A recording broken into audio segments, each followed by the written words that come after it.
Hello programmers. तो आज हम देखेंगे कि यूनिक वैल्यूज हम किस तरह से फाइंड कर सकते हैं एरे के अंदर से। यूनिक वैल्यूज को फाइंड करके आउटपुट में देखेंगे और उसके बाद हम देखेंगे कि वैल्यूज का रिपीटेशन कितनी बार हो रहा है एरे के अंदर, वो भी हम प्रिंट करेंगे, जिसे एलिमेंट अकरेंस भी बोलते हैं। तो वो कितनी बार हो रहा है हम वो भी आज हम प्रोग्राम के अंदर प्रिंट करेंगे। तो इससे फ्रेंड सबसे पहले मैं दिखा देता हूँ अपने चैनल का इंट्रो। तो हम बार बार जो एक ही बात बोलता हूँ मैं हर एक वीडियो के अंदर, वो अब नहीं बोलेंगे, टाइम वेस्ट नहीं करेंगे। आप यहाँ पर वीडियो पॉज कर लो और ये जो न्यू व्यूवर्स हैं उनके लिए है, ये आप चैनल का इंट्रो यहाँ से पढ़ सकते हो कि इस चैनल के ऊपर मैं क्या क्या प्रोवाइड करवा रहा हूँ। तो वीडियो को पॉज करके आप ये चैनल का इंट्रो यहाँ से पढ़ लेना, और उसके बाद अगर आपको कोई प्रॉब्लम होगी तो उसका सॉल्यूशन भी इसके अंदर मिल जाएगा आपको। और ये सिंपल इंग्लिश के अंदर लिखा हुआ है सब कुछ, जिसे आप आसानी से रीड कर सकते हो। तो चलिए स्टार्ट कर लेते हैं एंड क्रिएट करेंगे न्यू फाइल जिसका नाम होगा 13 अंडरस्कोर, और नाम इसका क्या देते हैं, यूनिक दे लेते हैं एक बार। यूनिक हम शॉर्टकट में लिख लेते हैं, यूनिक QUE होता है लेकिन हम यूनिक शॉर्टकट में लिख लेते हैं। And value unique value in array dot CPP करके फाइल बना लेते हैं। सबसे पहले यूनिक वैल्यू फाइंड करते हैं इसलिए, और SP लिखेंगे तो हमारा एक सैम्पल प्रोग्राम यहाँ पे आ जाएगा प्रिंट होके।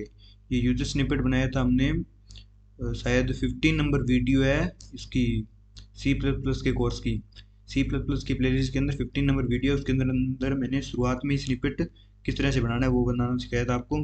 तो वो वीडियो देख के आप 2-3 मिनट के अंदर बनाना सीख जाओगे। तो वो वीडियो देख के आप यहाँ से स्निपेट बनाना सीख सकते हो। स्टार्ट करते हैं। इंट और ये इंट और एक ARR करके एरे क्रिएट कर लेते हैं जिसका साइज होगा 10। एंड एक और एरे फाइंड करेंगे यानी क्रिएट करेंगे जिसका नाम होगा यूनिक एरे, और उसका भी साइज होगा 10। एक लूपिंग वेरिएबल आई और जे भी कर देते हैं डिक्लेयर, और एक कर देते हैं काउंटर को डिक्लेयर, यानी काउंटर को मैं यहाँ पे पी ले रहा हूँ और p इज इक्वल टू 0, 0 से इनिशियलाइज कर रहा हूँ काउंटर को। ये हमारे वेरिएबल्स हो गए। एंड हम स्टार्ट करते हैं, पहले एंट्री करवाएंगे एलिमेंट्स की। तो इंट आई और लेस देन 10 तक चलेगा क्योंकि 10 एलिमेंट्स स्टोर करवाने हैं इसलिए। और यहाँ पर हम सी आउट स्टेटमेंट देंगे कि एंटर वैल्यू एट इंडेक्स जो हमारा इंडेक्स नंबर है वो प्रिंट करेंगे, इंडेक्स नंबर आई से प्रिंट हो जाएगा। और उसके बाद इस तरह से हम कर देंगे प्रिंट, यहाँ पे इंडेक्स नंबर प्रिंट करेंगे और वैल्यू जो भी लेंगे वो सीन करके ARR आई के अंदर स्टोर कर देंगे। तो ये यहाँ पे हमने वैल्यू स्टोर करवा ली एरे के अंदर। और अब क्या करेंगे, अब करेंगे यूनिक वैल्यू फाइंड। ये तो लूप हमारा वैल्यू एंटर कर देगा और ये जो से प्रिंटिंग होगी वो आपको आउटपुट में पता चल जाएगा। और वैसे भी हमने प्रीवियस वीडियो के अंदर कोर्स की, इसके अंदर सब कुछ कवर कर रखा है कि ये किस तरह से प्रिंटिंग वगैरह होती है। तो उसमें टाइम वेस्ट नहीं करेंगे और डायरेक्ट स्टार्ट करते हैं। हम अब यूनिक वैल्यू फाइंड कर रहे हैं दोस्तों, यूनिक वैल्यू फाइंड कर रहे हैं पहले। तो यूनिक वैल्यू फाइंड करने के लिए लॉजिक क्या है वो भी बता रहा हूँ मैं साथ में, और लॉजिक का हम एक ट्राई रन करके भी देखेंगे तो कोई प्रॉब्लम नहीं होगी उसके अंदर आपको। फिर इंट और ये चलाएंगे हम आउटर प्रोग्राम, ये आउटर लूप है, सॉरी आउटर लूप है, ये आउटर प्रोग्राम नहीं है, आउटर लूप है ये। अब उसके अंदर हम चलाएंगे इनर लूप। पहले यहाँ ध्यान से देख लो कि मैं कर क्या रहा हूँ। यहाँ पर आई को लेस देन जे तक चलाएंगे, इसको हमें चेंज करना है। जे ये लूपिंग वेरिएबल है, इसके अंदर हम जे रखेंगे जो कि लूपिंग का वेरिएबल है, इसको भी जे रखेंगे। और ये यहाँ पे क्या हो गया, यहाँ पे लिख देंगे आई इज लेस देन जे, या फिर जे इज लेस देन आई। ये शायद हमने इस लूप के अंदर ही कुछ गड़बड़ी कर दी है।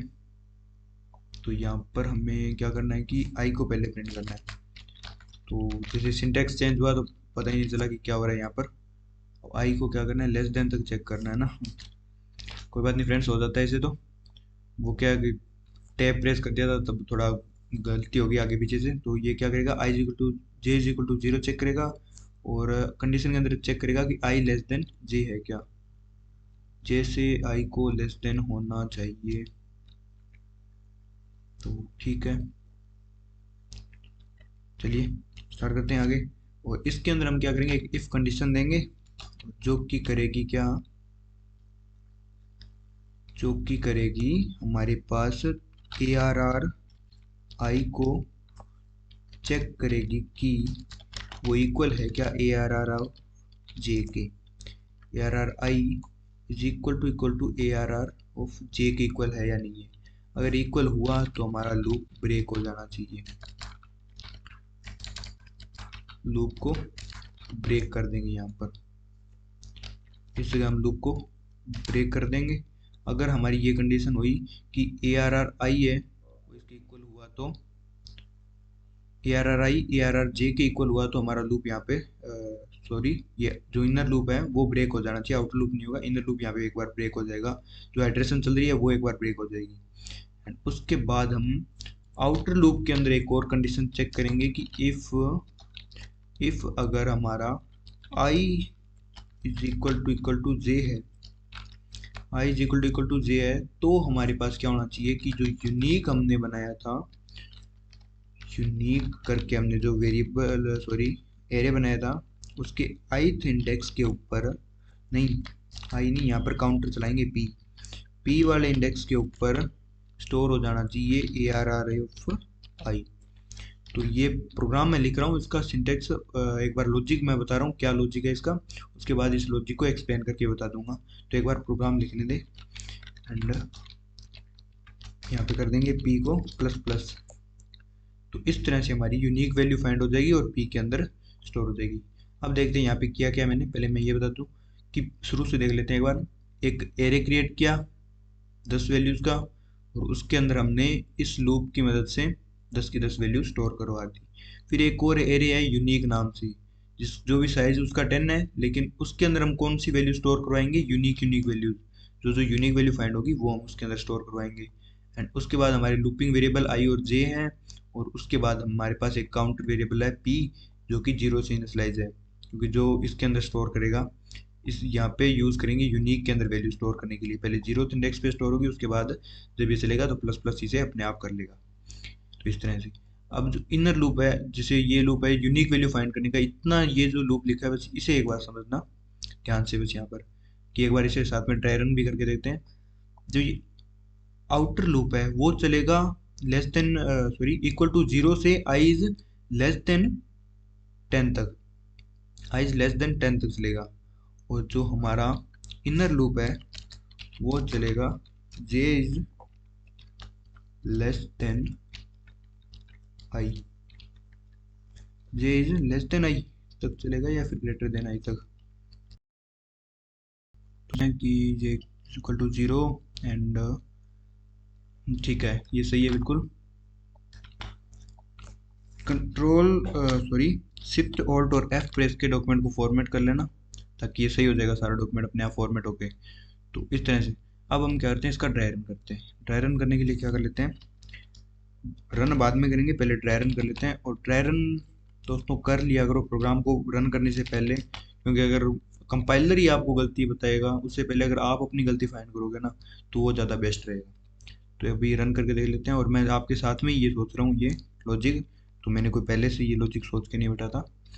स्टार्ट करते हैं, क्या करते हैं, वैल्यूज एंटर करवा देते हैं। पहले 45 है हमारे पास, एक बार हम 78 है एंड 56 है और 12 है, फिर 75 है, फिर 45 है, फिर 56 है।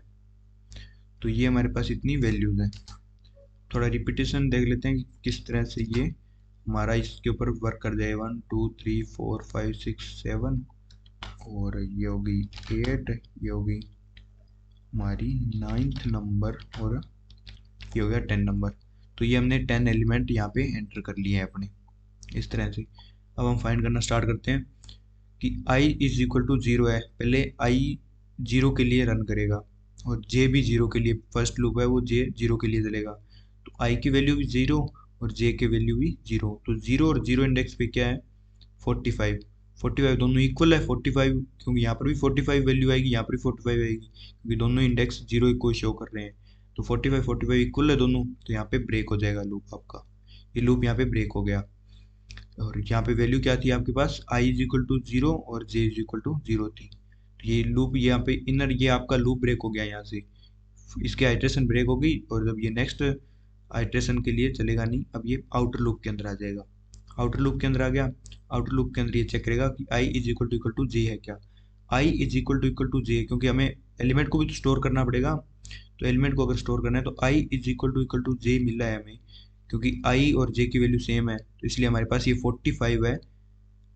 45 इधर भी 45 इधर भी 45, सॉरी 45 नहीं, कि i is equal to j है, तो ARRI यानी ARRI की वैल्यू यहाँ पे क्या है, अभी 0 है, 0 है, तो ये इसके अंदर स्टोर कर देगा। और 0 इंडेक्स पे क्या है, 45 है, तो 45 को वो यूनिक p के अंदर, p की वैल्यू फर्स्ट है हमारे पास 0, तो यूनिक p के अंदर वो स्टोर कर देगा। उसके बाद p यूनिक 0 के इंडेक्स पे वो स्टोर कर लेगा वैल्यू, उसके बाद p प्लस प्लस कर देगा, यानी p को 1 से इंक्रीमेंट कर लेगा। उसके बाद ये जाएगा वापस आउटर लूप के अंदर, और यहाँ से i की वैल्यू 1 इंक्रीमेंट करके लेके आएगा। i की वैल्यू इंक्रीमेंट हो गई है, और इसकी वैल्यू फिर से 0 हो गई है, जब इनर लूप चला तो फिर से 0 हो गई है, और यहाँ पे इसको लेस देन चलना है, i से लेस देन चलना है। तो पहले वो इससे लेस देन चल रहा था, 0 से लेस देन 0 तक चल रहा था, तो अब ये लेस देन इक्वल टू चला लेना, चाहे लेस देन तक चला लेना, कोई फर्क नहीं पड़ेगा उससे। तो अब इनर लूप के अंदर आ गया, तो इसके अंदर चला, तो यहाँ पे काम करते हैं इक्वल टू तक चलाएंगे इसे, क्योंकि हमें पिछली बार जब हम आइट्रेशन चेक करने आए थे तब वो यहाँ पे कंडीशन फॉल्स हो गई थी, हमें तो फॉल्स नहीं करनी थी कंडीशन, यहाँ पे ट्रू ही रखनी थी, इसलिए लेस देन इक्वल टू तक चलाएंगे हम हमारा loop. And less than equal to तक चला, अब क्या हुआ, अब यहाँ पे j की वैल्यू फिर से 0 है, i की वैल्यू भी 0, i की वैल्यू 1 हो गई है, सॉरी i की वैल्यू 1 हो गई है, तो i की वैल्यू 1 है। ARR1 के ऊपर क्या है, 78 हमारा स्टोर है, ARR1 पे 78 स्टोर है। ARR1 पे अगर 78 स्टोर है, तो ARR0 पे क्या है, ARR0 पे 45 है, 45 और 78 इक्वल नहीं है, क्योंकि 1 और ये देख लिया आपने इंडेक्स, तो 78 और 45 सेम नहीं है, इक्वल नहीं है, इसलिए ये लूप को ब्रेक नहीं करेगा, और इस इफ़ के अंदर आएगा नहीं, इफ़ के अंदर आएगा नहीं तो लूप ब्रेक नहीं होगा, लूप ब्रेक नहीं होगा तो ये प्लस प्लस करेगा जे को। अब जे की वैल्यू भी 1 हो गई है, और आई की वैल्यू तो 1 आई, तो आई की वैल्यू 1 और जे की वैल्यू 1 पे क्या स्टोर है, 78 स्टोर है, 78 स्टोर है, 78 इज इक्वल टू 78 है, तो इसके अंदर आएगा और लूप को ब्रेक कर देगा, लूप इस आइट्रेशन को ब्रेक कर देगा यहाँ से इनर लूप की, और यहाँ से इस इनर लूप को तोड़ के बाहर आ जाएगा, और यहाँ से जैसे ये यहाँ पे आएगा तब ये देखेगा कि आई इज इक्वल टू जे है, कंडीशन चेक करेगा, और हाँ आई और जे दोनों इक्वल हो गए हैं, क्योंकि प्लस प्लस हो गया था ये, तो और ये भी प्लस प्लस होके 1 हो गया था, ये भी प्लस प्लस होके लास्ट बार जब चला था तब 1 हो गया था, तो ये दोनों इक्वल हैं, तो ये 78 को स्टोर कर देगा किसके अंदर, आई यूनिक 1 के अंदर, क्योंकि यूनिक इंडेक्स 0 के अंदर वैल्यू स्टोर हो गई थी पहले, उसके बाद p प्लस प्लस हो गया था तो वो इंक्रीमेंट हो गई थी, तो 1 से इंक्रीमेंट हो चुकी है, यहाँ पर 1 है, यूनिक 1 के अंदर स्टोर हो गया आपका क्या, 78।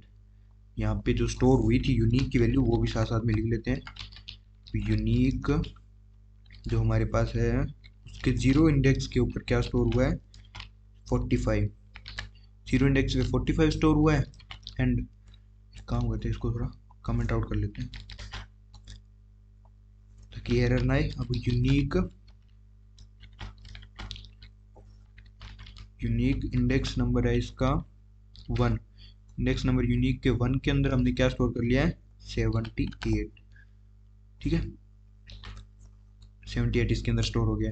अब चलते हैं फिर से आई को, अब ये इसको p को फिर से प्लस प्लस कर दिया, अब यहाँ पे 1 था तो 2 हो गया, प्लस प्लस होकर इंक्रीमेंट हो गया, अब आ गया आई के पास, आई 1 हो गया था पिछली बार, तो अब हो गया आई की वैल्यू 2 हो गई है।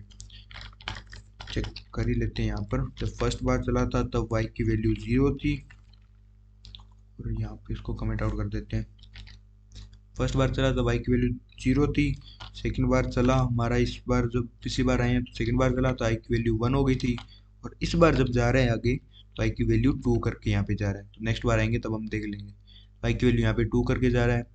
और ये काम करते हैं, इसको कंट्रोल x करके और कंट्रोल वी कर लेते हैं, इसको यहाँ पे पेस्ट कर लेते हैं और साथ में यहाँ पर अब देखेंगे कि जे की वैल्यू है वो किस तरह से इंक्रीमेंट हुई। तो जे इज इक्वल टू, पहले 0 था, ये तो हर बार चेंज होता ही रहता है, इसको साथ साथ में देख लेंगे क्योंकि हर बार चेंज होता है। अब जे इज इक्वल टू 0 के लिए चलेगा क्योंकि अंदर चल आ रहा है, तो यहाँ पे int J is equal to 0 किया है हमने, और हाँ int J is equal to 0 किया है हमने, तो ये जे की वैल्यू 0 हो गई। अब ए आर आर आई की वैल्यू क्या है, 2 है, आई की वैल्यू 2 है, तो यहाँ पे ए आर आर 2 पे क्या स्टोर है, 0 1 और 2 पे 56 स्टोर है, और इज इक्वल टू 45 से चेक करेगा क्योंकि जे 0 है, तो 45 से चेक करेगा। 45 और 56 क्या इक्वल है, नहीं है, इक्वल नहीं है, तो इसके अंदर जाएगा ही नहीं, ब्रेक करेगा इन स्टेटमेंट को, लूप को, इनर लूप को ब्रेक नहीं करेगा और इंक्रीमेंट करेगा इसको डायरेक्ट, क्योंकि लूप चलेगा, अब अंदर गया ही नहीं इफ कंडीशन के, तो यहाँ पे लूप चलेगा और जे प्लस प्लस होगा, जे की वैल्यू 1 होगी और ए आर आर की वैल्यू 2 है ही। अब 1 से इंक्रीमेंट करेगा, 1 से चेक करेगा तो 78 और 56 को चेक करेगा, तो क्या दोनों वैल्यू इक्वल है, नहीं, दोनों वैल्यू फिर से भी इक्वल नहीं है क्योंकि यहाँ पे वैल्यू पे परफॉर्म हो रही है, तो दोनों वैल्यूज इक्वल ही नहीं है, तो इसके अंदर फिर से नहीं आएगा, फिर से ब्रेक स्टेटमेंट तक अपना कंपाइलर नहीं जाएगा, तो फिर से ये इसको इंक्रीमेंट करेगा। और इंक्रीमेंट चल कहाँ तक रहा है, लेस देन इक्वल टू 2 तक चल रहा है, तो यहाँ पे ये कंडीशन भी चेक करते हैं ना, तो अब प्लस प्लस हो गया है, अब वैल्यू हो गई है इसकी जे की 2, जे की वैल्यू यहाँ पे 2 हो गई है, तो क्या 2 is equal to 2, yes condition is true, 2 is equal to 2 condition true है अभी भी, तो इसके अंदर आएगा। अब ये चेक करेगा क्या वैल्यू जो i इज इक्वल टू, अभी i की वैल्यू 2 है और ए आर आर जे की वैल्यू 2 है, इसके ऊपर क्या है 56 स्टोर है, और 56 इज इक्वल टू 56 होता है, तो कंडीशन ट्रू है, और इसके अंदर आएगा और यहाँ से लूप को आगे ब्रेक कर देगा। यहाँ से इसने लूप को ब्रेक कर दिया, लेकिन जे की वैल्यू ये क्या करके आ गया यहाँ पर ये जे की वैल्यू फिर पहले जब चला था दूसरी बार तो 1 की थी, और इसके बाद ये 2 करके आ गया था, सेकेंड बार चला था तब 1 की थी, थर्ड बार चला तब ये वैल्यू जे की 2 करके आ गया। अब ये 2 वैल्यू करके आ गया, फिर इसने कंडीशन चेक की तो कंडीशन ट्रू थी, लेकिन यहाँ पे ये कंडीशन चेक की, ये कंडीशन भी यहाँ पे ट्रू इफ वाली भी, तो ब्रेक कर दिया इसने, ब्रेक कर दिया तो इस इफ के पास आया। अब आई की वैल्यू क्या है 2 है, जे की वैल्यू क्या है 2 है, दोनों की वैल्यू 2 2 है यानी इक्वल है, तो इसके अंदर आएगा। और यूनिक पी की वैल्यू अब क्या हो चुकी थी, ये यूनिक पी को कहाँ से करें, काम करते हैं यहाँ पर कर लेते हैं। पी की वैल्यू पहले क्या थी, जब फर्स्ट बार चल रहा था तब 1 थी, उसके बाद सेकंड बार चला तब हो गई थी पी की वैल्यू 1 हो गई थी, और थर्ड बार चलेगा अभी, पिछली बार जब, अब ये चल रहा है थर्ड बार चल रहा है, तो इसकी वैल्यू क्या होगी, सेकंड होके आई थी, ये वैल्यू 2 हो गई थी जब ये इस आइट्रेशन से जब पिछली बार गया था, तब इसने वैल्यू इसकी 2 कर ली थी पी की, तो पी की वैल्यू यहाँ पे 2 हो गई थी हमारे पास। पी की वैल्यू 2 के अंदर ये यूनिक पी यानी 2 यूनिक 2 के अंदर अब ये स्टोर कर देगा हमारा क्या, जो ए आर आर आई पे है, और ए आर आर आई यानी 2, ए आर आर 2 पे क्या है 56 है, तो इसके अंदर ये unique unique 2 is equal to क्या कर देगा 56 स्टोर कर देगा।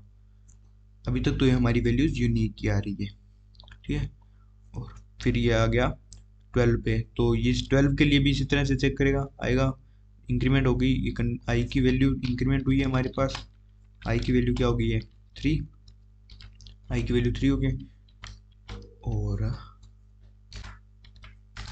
आई की वैल्यू 3 होगी यहाँ पर, तो अब आई 3 के लिए चलेगा, अब इसने इसको फिर से रीसेट कर दिया है, और जे की वैल्यू 0 हो गई है, तो आई 3 जे की वैल्यू 0, आई 3 और जे की वैल्यू 0 क्या इक्वल है, आई 3 की वैल्यू ये है 12, क्योंकि 0 1 2 और 3, और 12 और 45 इक्वल नहीं है, तो कंडीशन फिर से फॉल्स होगी, फिर से इंक्रीमेंट करेगा। अब इंक्रीमेंट किया इसने, जे इज इक्वल टू 1 किया, अब जे इज इक्वल टू 1 को चेक करेगा क्या 42 78 के इक्वल है, नहीं है, फिर से इंक्रीमेंट करेगा, फिर से इंक्रीमेंट करेगा तो क्या हो गया जे इज इक्वल टू 2 हो गया। अब ये जे 2 को फिर से चेक करेगा कि ये तो आई जो 3 है, ए आर आर 3 है, ये तो ये है क्योंकि आई की वैल्यू 3 है, और जे ए आर आर जे की वैल्यू 2 है, तो J R sorry A R R 2 ये है 56 और 12 इक्वल नहीं है, तो फिर से ये कंडीशन होगी हमारी पास फॉल्स, इसकी इफ की कंडीशन फिर से फॉल्स होगी, तो फिर से इंक्रीमेंट होगा। अब इंक्रीमेंट हो रहा है, अब ये कंडीशन चेक कर लेना कि जे इज इक्वल टू हो गई है 3 और आई भी 3 है, जे भी 3 है, आई भी 3 है, इज इक्वल टू, ये कंडीशन ट्रू है, ये कंडीशन ट्रू है, तो इसके अंदर आएगा, यहाँ पे चेक करेगा। अब दोनों की वैल्यू 3 है, तो इसी एलिमेंट को कंपेयर करेंगे अपने आप से ही, तो 12 को 12 से कंपेयर करेंगे तो ट्रू हो जाएगी, ब्रेक हो गई ये स्टेटमेंट। उसके बाद यहाँ से बाहर आएगा और ये बाहर आएंगे। तो अगर आप ऐसे नहीं चेक करोगे, अगर इसको less than equal to check नहीं करोगे, तो ये ऑटोमेटिक कंडीशन फॉल्स होने के बाद बाहर आ जाएगा। वो दोनों कंडीशन सेम ही रहेंगी। यहाँ पे लेस देन इक्वल टू भी कर सकते हो और लेस देन नॉट, अगर इक्वल टू का साइन नहीं लगाओगे तो भी वो आपका बिल्कुल सही वर्क करेगा। हम दोनों वर्क करके देख लेंगे, क्योंकि अपने आप ही करेगा। जब इक्वल वैल्यू हो रही है तभी ये अगर ब्रेक हो रहा है लूप, तो हम क्यों ना यहीं पर ब्रेक कर दें। जब कंडीशन अगर ट्रू हो, अगर दोनों वैल्यू इक्वल हो, तभी हमारा लूप ब्रेक होकर बाहर आ जाना चाहिए। इस तरह से भी हम कर सकते हैं। तो अब ये इसी के अंदर आ गया। अब दोनों की वैल्यू इक्वल इक्वल करके आया था, इसलिए ये दोनों वैल्यू इक्वल है। ये दोनों क्योंकि बीच में कहीं ब्रेक नहीं हुआ, तो ये दोनों वैल्यू इक्वल है। और अगर वैल्यू इक्वल है तो इसके अंदर आएगा, अब ये इसके अंदर स्टोर कर देगा। और ये पिछली बार क्या करके चला गया था, p इज इक्वल टू 3 करके चला गया था जब ये जा रहा था यहाँ से आगे लूप की तरफ, तब ये p को इंक्रीमेंट करके चला गया था। तो अभी हमारी यूनिक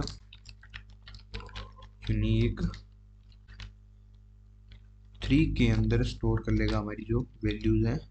कौन सी वैल्यू है ये, 12। यूनिक 3 के अंदर ये अब 12 स्टोर कर लेगा।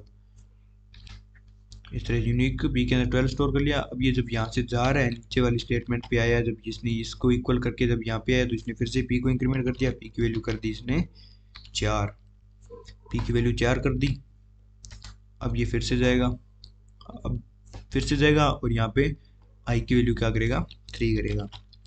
आई की वैल्यू क्या करेगा, 4 करेगा, सॉरी, आई की वैल्यू 4 करेगा।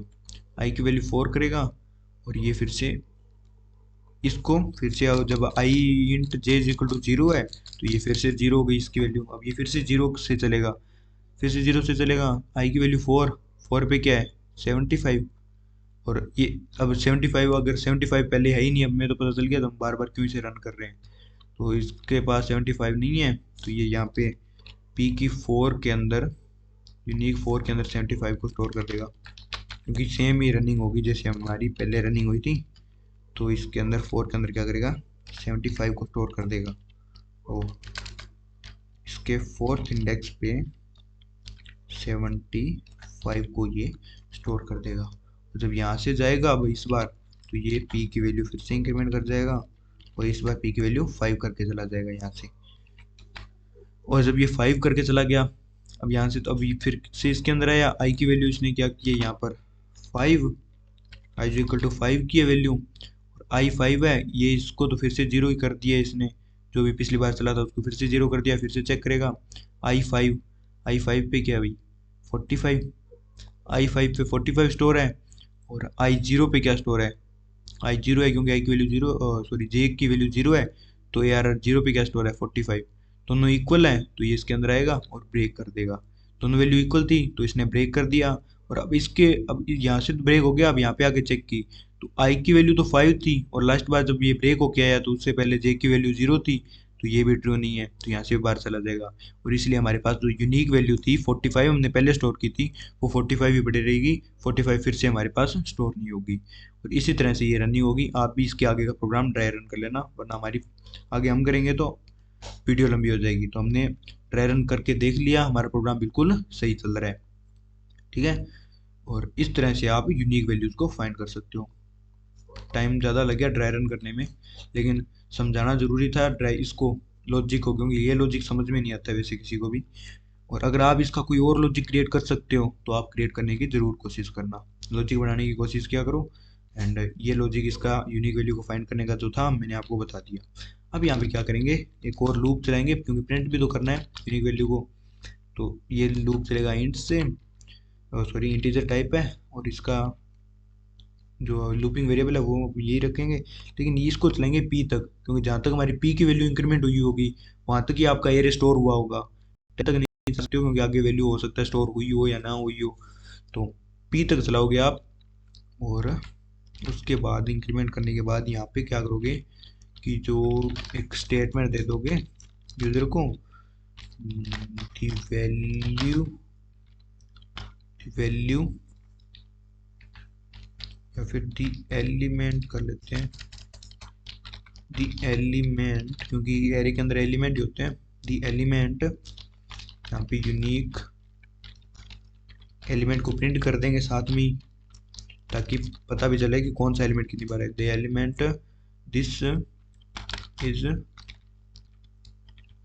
रिपीटेड, यहाँ पर कर देंगे प्रिंट क्या, कितनी टाइम रिपीट हुआ है। तो यहाँ पर क्या प्रिंट करना है हमें, एक काम करते हैं, अच्छा unique, sorry unique value find करनी है ना, तो ये रिपीटेड प्रिंट नहीं होगा, यहाँ पे यूनिक वैल्यू फाइंड करनी है। दी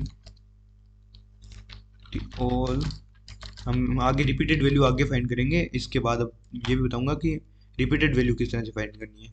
तो एक बार ये चेक कर लो, the all unique, all unique values, या फिर वैल्यूज ही लिख देते हैं, the all unique values is, और यहाँ पे कर देते हैं इसको क्लोज।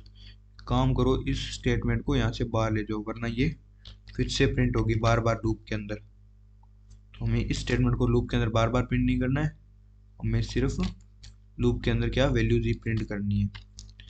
तो यहाँ पे एक हैंडल दे देना,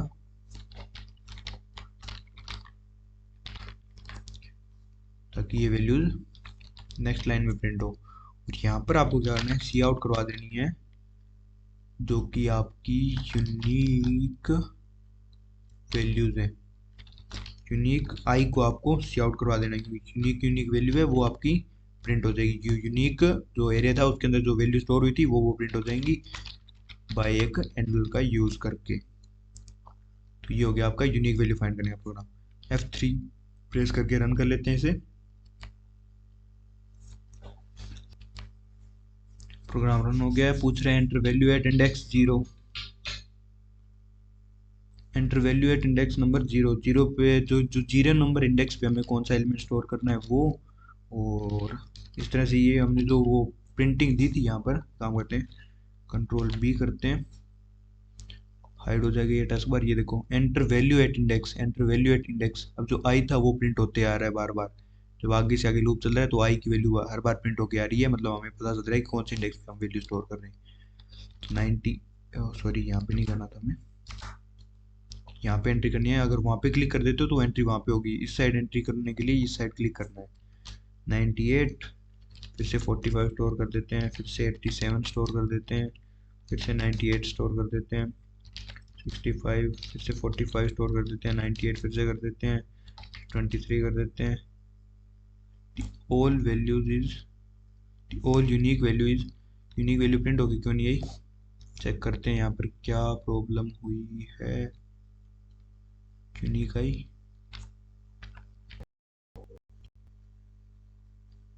तो क्या प्रॉब्लम हो सकती है इसके अंदर, इंस्पेक्ट कर लेते हैं थोड़ा सा प्रोग्राम को। कुछ ना कुछ तो हमने गलती की होगी तभी तो हुआ है, कुछ ना। ऑफ, यहाँ पे असाइनमेंट ऑपरेटर का यूज़ करना था। तो फ्रेंड्स यहाँ पे थोड़ी दिक्कत हो गई थी, मैंने डबल असाइनमेंट ऑपरेटर मतलब इक्वल टू 2 बार यूज़ कर लिया था। हमें सिर्फ असाइनमेंट ऑपरेटर का यहाँ पे यूज़ करना था वैल्यू असाइन करने के लिए। तो ऐसी प्रॉब्लम्स क्रिएट नहीं होनी चाहिए। अब कर लेते हैं अभी इसको रन F3, देखते हैं रन होता है या नहीं होता है। शायद मेरे से हो गया था किसी कारण, मैंने डबल बार अपना इक्वल प्रेस कर दिया था इसलिए, तो कोई बात नहीं। स्टार्ट करते हैं, 65 45 वैल्यूज को एंटर कर लेते हैं। अभी भी ये 0 ही प्रिंट कर रहा है, अभी भी ये नहीं चल रहा है, कोई ना कोई तो और प्रॉब्लम है इसके अंदर। इसके अंदर नेक्स्ट और प्रॉब्लम क्या हो सकती है। अरे हाँ फ्रेंड्स, यहाँ पे एक सबसे बड़ी मिस्टेक ये हुई है, और कि हमें मल्टीपल डिक्लेरेशन दे दी इसकी। हमने जैसे इंट आई जे की डिक्लेरेशन बाहर दे दी है, तो ये यहाँ पे कंपैरिजन क्या कर रहा है, आई और जे को, इसको कंपेयर कर रहा है। जो पहले आई और जे की वैल्यू पड़ी हुई है उनको कंपेयर कर रहा है, जो हमने इस आई और जे की वैल्यू को यूज़ कर रहे हैं उसको कंपेयर नहीं कर रहा है यहाँ पर ये। तो ये हमारी सबसे बड़ी प्रॉब्लम हो गई है। तो हमें यहाँ पर ये इंट दोबारा से डिक्लेयर नहीं करना है इसको। यहाँ पर हमें दोबारा से इसको डिक्लेयर नहीं करना है। तो ये गलतियाँ थी हमारी कुछ प्रोग्राम के अंदर। अब अगर मैं चाहूँ तो वीडियो स्किप भी कर सकता हूँ, लेकिन मैं ऐसा नहीं करूँगा क्योंकि गलतियाँ दिखाना भी ज़रूरी है कि इसी प्रकार की गलतियाँ आपसे हो सकती है, इसलिए। वरना वीडियो करने को स्किप भी कर सकते हैं यहाँ से, लेकिन ऐसा कुछ नहीं करना। एंड अभी प्रिंट करके देख लेते हैं। ये प्रॉब्लम वैसे पता चल गई तब, क्योंकि मेरे पास से एक बार पहले हुई थी ये प्रॉब्लम, तब मेरे को पता था कि इसका ये हो सकता है सॉल्यूशन। और अब देखते हैं कि ये क्या रिजल्ट देता है हमें। 45 45 फिर से कर लेते हैं, 65 45 65। तो अब देखो ये यहाँ पे यहाँ पे पी प्रिंट हो गया क्या? चलो ये यहाँ पे वैल्यू चेक करो, या फिर एक काम करते दोबारा रन करते हैं, क्योंकि यहाँ पे वो पी की वैल्यू प्रिंट हो गई थी जो चेक करने के लिए प्रिंट किया था। दोबारा रन कर लेते हैं। 45 45 65 65 45 65 13 31 75 70 फिर से 5। अब देखते हैं यूनिक वैल्यू इसने प्रिंट की है। 45 यूनिक वैल्यू है हमारी, 65 यूनिक है, 13 यूनिक है, 31 यूनिक है, 75 यूनिक है। ये इतने टाइप की ही वैल्यू हमारे पास है जो यूनिक है। बाकी सब इनकी रिपीटेशन परफॉर्म हुई है इसके अंदर। बाकी सारी वैल्यू इसके अंदर बार बार रिपीट हो रही है। 45 रिपीट हो रहा है। इसके अलावा ये जो वैल्यू है ये इसके अलावा एरे के अंदर कोई वैल्यू नहीं है। तो इस तरह से होता है। एक बार और रन कर लेते हैं, इस बार रिजल्ट क्या होगा चेक करते हैं। 45 बार बार 45 ही प्रिंट करते हैं सिर्फ। ये देखो यूनिक वैल्यू इसने 45 ही दी है, सिर्फ 45 ही एरे के अंदर एक 45 ही दी है इसने, और कोई वैल्यू नहीं थी। तो ये हो गया हमारा यूनिक वैल्यू फाइंड करने का। अब इसी यूनिक वैल्यू से हमें क्या फाइंड करना है। अब यूनिक वैल्यू फाइंड होगी यहाँ पर, तो इसके कोई काम नहीं है। अब यूनिक वैल्यू हमने फाइंड करना सीख लिया। अब हम क्या फाइंड करना सीखेंगे कि ऑल जो रिपीटेशन कितनी बार परफॉर्म हो रही है, यानी जिसे अकरेंस बोलते हैं, वो कितनी बार हो रहा है वो हम देखेंगे यहाँ पर। तो एक फोर लूप लिख लेते हैं यहाँ पर, स्निपेट नहीं दिया इसने फोर का, फोर एंड इसको चलाएंगे लेस देन 10 तक या फिर पी तक। 10 तक नहीं चलाएंगे, इसे पी तक चलाएंगे। कंट्रोल जेड करते हैं यहाँ पर और इसे चलाएंगे लेस देन पी तक। और अब इसके अंदर हम क्या करेंगे, अब यहाँ पे हम देंगे इफ कंडीशन। एक इफ कंडीशन चेक करेंगे, और ये कंडीशन चेक क्या करेगी, यूनिक वैल्यू को चेक करेगी। एक काम करते हैं, एक इनर लूप और आएगा इसके अंदर एक इनर लूप और लिखना होगा, क्योंकि हमें ये मल्टीपल वैल्यूज को भी तो चेक करना है, जो बार बार रिपीट हो रही है उनको भी तो चेक करना होगा। तो फोर लूप एक और लिखेंगे, इंट इसे चलाएंगे लेस देन 10 तक। वो तो पी तक चलेगा, जो यूनिक वैल्यू के लिए है वो पी तक चलेगा। और यहाँ पर ये चेक करेंगे, जो अंदर वैल्यू कंपेयर करेंगे वो लूप हमें चलाना है कहाँ तक, जहाँ तक वैल्यू है हमारी। इस लूप के अंदर हमें चेक क्या करना है, इफ यदि यूनिक जो हमारे पास वैल्यू थी, यूनिक नाम का जो एरे था, उसके ith इंडेक्स को कंपेयर करना है, is equal to ARR। ith index को प्रिंट करना है, यूनिक इज इक्वल टू क्या, कहाँ तक, जे तक प्रिंट करना है। और यहाँ पर हमें क्या करना है, तो हमें यहाँ पे एक काउंटर वेरिएबल को प्लस प्लस कर देना है, और इस वेरिएबल का नाम रख लेते हैं काउंटर। तो हमने अभी तक डिक्लेयर नहीं किया इसे, तो हम डिक्लेयर करेंगे। लेकिन यहाँ पर एक बात का ध्यान देना कि जो काउंटर वेरिएबल है उसे आपको यहाँ पर डिक्लेयर करना है, यहाँ पर आउटर लूप और इनर लूप के बीच में दोनों की। वो किस लिए करना है मैं आपको अभी बता देता हूँ। काउंटर इज इक्वल टू 0 से इनिशियलाइज करना है वो, इसलिए क्योंकि काउंटर प्लस प्लस कर दिया। अभी क्या करना है, अभी एक बार मैं एक जो एक्सप्रेशन लिखनी है आउटपुट के लिए वो लिख देता हूँ, तब आपको क्लियरली समझ में आ जाएगा। सी आउट दी एलिमेंट कौन सा, जो कि है यूनिक ith इंडेक्स पे जो हमारा एलिमेंट है वो इज रिपीटेड कितने टाइम्स रिपीट हुआ है, काउंटर टाइम्स रिपीट हुआ है। काउंटर टाइम्स हमारा जो वैल्यू है वो रिपीट हुई है, और काउंटर काउंटर टाइम्स। तो ये होगी हमारी एक्सप्रेशन जो।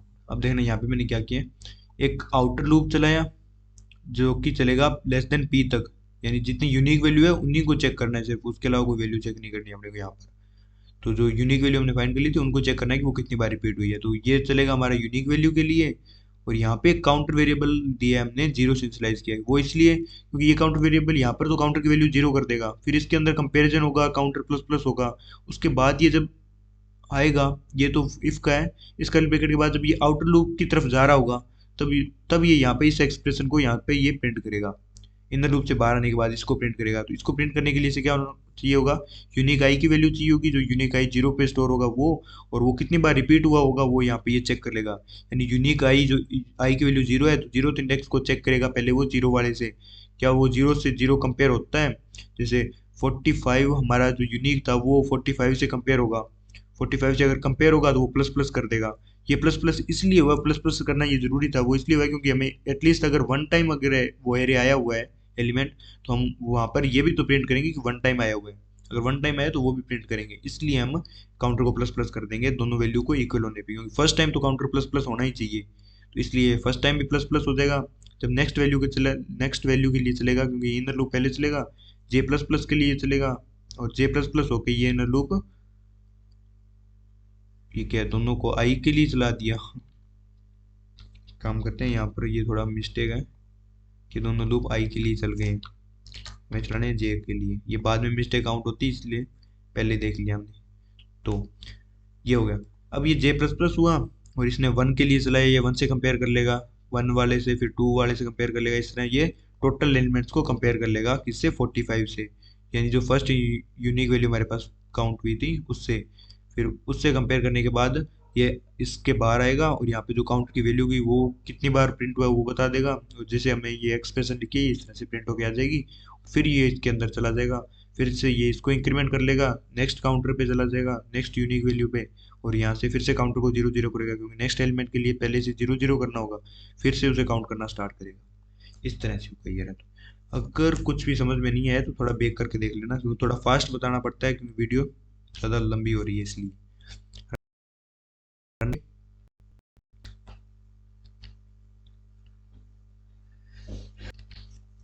अब ये पूछ रहा है वैल्यू एंटर करने के लिए, 45 65 13 31 45 65 13 कर लेते हैं, 25 कर लेते हैं, 98 कर लेते हैं, फिर से 98 कर लेते हैं। तो ये आउटपुट तो हमारे पास आ गया है, बिल्कुल सही आया है, वो तो अभी पता नहीं चलेगा क्योंकि यहाँ पे एक हैंडल नहीं है। तो ये काम करो, यहाँ पे एक हैंडल लगा लो, अब आउटपुट आपका सही आएगा। फिर से एंट्री करनी पड़ेगी लगता है,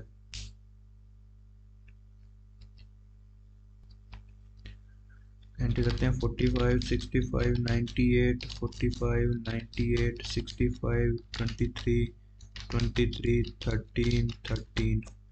ये देखो प्रिंटिंग होके आ गई हमारे पास। The element 45 is repeated two times, देखते हैं टू टाइम आएगा 45 एंड 45, इसके बाद 45 नहीं आया है तो टू टाइम्स रिपीट हुआ है, ठीक है। 65 है वो भी टू टाइम, सारे टू टाइम्स प्रिंट हुए हैं, टू टाइम ही है लगता है सारे। तो ये 65 भी टू टाइम है, 98 भी टू टाइम्स है, 23 भी टू टाइम्स है, 13 भी टू टाइम्स है। तो ये इस तरह से प्रिंटिंग होगी आपकी। और एक काम करते हैं, यहाँ पर लगा लेते हैं एक हैंडल, जो आपको जहाँ पर जो भी रिक्वायरमेंट लगे आपको अपने हिसाब से वो रिक्वायरमेंट आप फुलफिल कर दिया करो। मेरे को लगा कि यहाँ पे मेरे को एक हैंडल का यूज़ करना चाहिए, क्योंकि दोनों के बीच में थोड़ा स्पेस आना चाहिए, एंट्री के बीच में और आउटपुट के बीच में, इसलिए। वैसे वीडियो थोड़ी ज़्यादा लंबी हो गई है, अगर आप यहाँ तक वीडियो देख रहे हो तो मतलब आप डेफिनेटली से सीखना चाहते हो और आपने वीडियो को स्किप नहीं किया है। तो इस बार लगता है मैंने सारी वैल्यू अलग अलग ही दे दी है, सारी वैल्यू मैंने लगता है अलग अलग दे दी इसलिए। तो 13 है वो 3 टाइम्स मैंने एंटर किया है, बाकी सारे 1 टाइम्स एंटर किए हुए हैं, तो ये आप देख लेना। और इसे और भी अलग अलग वैल्यू के लिए आप रन करके देखना प्रोग्राम को।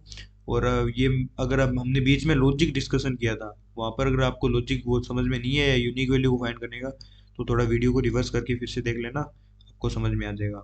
आज की वीडियो में इतना ही, आज हमने काफ़ी कुछ देख लिया है वैसे एरे के बारे में। और अगर यहाँ पर ये इतना मैंने ये लॉजिक आपको इसलिए सिखाया, वैसे आप कोई और वीडियो में आपको या कोई और सोर्स जो भी है वो वहाँ से आपको ये कंटेंट आपको ये नहीं मिलेगा समझाने वाला, जो यहाँ पे मैंने आपको ड्राई रन करके दिखाया था वो आपको कहीं पर नहीं मिलेगा इसलिए।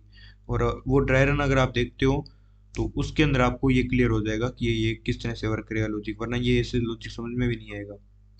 तो थोड़ा अगर एक बार में समझ में नहीं आएगा, थोड़ा रिवर्स करके देख लेना, दूसरी बार में आ जाए, वरना तीसरी बार में तो पक्का आ ही जाएगा लॉजिक समझ में।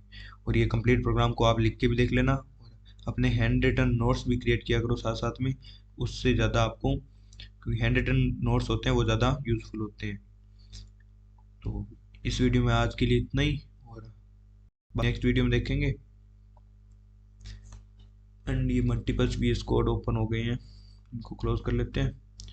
और दोस्तों जाने से पहले एक और आपसे रिक्वेस्ट है लास्ट, अगर आपने यहाँ तक वीडियो देखी है तो इसको करके जाना दोस्तों मेरे,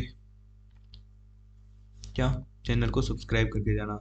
आज वैसे भी थोड़ा मेरा गला सा दर्द करने लग गया, क्योंकि बहुत ज़्यादा टाइम हो गया मेरे को बोलते हुए, इसलिए थोड़ी टंग स्लिप हो रही है।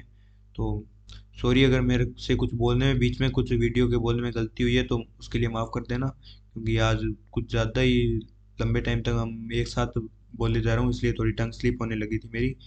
तो वीडियो को लाइक कर देना दोस्तों, और शेयर कर देना अपने फ्रेंड्स के साथ, नोटिफिकेशन बेल को भी ऑन कर लेना ताकि न्यू वीडियो की नोटिफिकेशन आपको तुरंत मिल सके। और प्लीज़ काइंडली चैनल को सब्सक्राइब कर लिया करो यार, और अगर आपने यहाँ तक वीडियो देखी है तो लाइक भी कर दिया करो। तो मिलते हैं दोस्तों नेक्स्ट वीडियो में, और इसी कोर्स तो नहीं, ये प्रैक्टिस प्रोग्राम्स की एक प्लेलिस्ट है, इसी के नेक्स्ट वीडियो में मिलेंगे। और इसके अंदर मैं high low level to high level के प्रोग्राम आपको करवाऊंगा, जैसा कि आपने ये चैनल